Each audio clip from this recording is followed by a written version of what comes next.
तुमची मुलं अभ्यासाला तर बसतायत, पुस्तक तर उघडतायत, पण लक्ष नाही लागत आहे का? असं होतंय? तर हे मॅजिकल 3 मिनिटाची एक्सरसाइज ट्राय करा. मी doctor Shivyogini as a brain expert आणि पॅरेंटिंग कोच गेल्या 18 वर्षापासून या जर्नीचा पार्ट आहे. आणि आजकाल मुलांना अभ्यासाला बस, कळत नाही आहे का? तुझ्याच मागे लागू का? तुझ्यापुढे डोकं फोडू का? अशा शब्दांनी जेव्हा आपण त्यांना अभ्यासाला बसवतो, तर असंही लक्ष लागणार नाही आहे. अभ्यास म्हणजे त्यांच्या शरीरासोबत त्यांच्या मनाची पण त्यांना तयारी करायची आहे. मेंदूची तयारी करायची आहे. मग काय करायचं? या 3 मिनिटातला पहिला मिनिट ना, त्यांना थोडं हालचाल करणं, बॉडीला स्ट्रेच करणं, थोडंसं म्हणजे आपण म्हणूयात शारीरिक हालचाल याच्यावर फोकस करा. दुसऱ्या मिनिटात त्यांना शिकवा लांब आणि दीर्घ श्वास घेणं. 3 ते 5 वेळेस हा लांब आणि दीर्घ श्वास घेतला ना, की हळू त्यांचं एक बॉडीचं आणि ब्रेनचं कोऑर्डिनेशन व्हायला लागेल.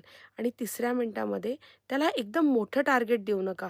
1 तास अभ्यास करायचा आहे, 2 तास करायचा आहे, उठूच नको आता आणि हलूच नको, नाही. त्याला असं एक 15-1 मिनिटाचं टार्गेट अचीव्ह करायला मदत करा, की अच्छा हे 5 प्रश्न आहेत ना, हे पहिले सॉल्व्ह करू. अच्छा ह्या 2 गोष्टी आहेत ना, ह्या 10 मिनिटात होऊन जातील.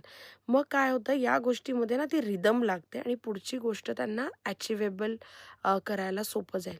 नाहीतर त्या स्ट्रेसमध्ये ना जी गोष्ट करता येण्यासारखी आहे ना, ते पण मुलं करत नाही आणि मग शरीराचा, मेंदूचा, मनाचा हा कुठेतरी कॉम्बिनेशन न जुडल्यामुळे ना अशा खूप अडचणी येतात आणि अभ्यासाला बसलं तरी मग मन नाही लागत, लक्ष केंद्रित होत नाही. सिंपल आहे. हे 3 रूल 3 मिनिटात अगदी त्यांना करायची सवय लागली, तर त्याच्यातले रिझल्ट लक्षात आले, की मुलं करतील.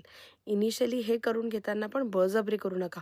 करच ना, उड्याच मार, स्ट्रेचिंगच कर, असं ओरडून वगैरे नाही होणार.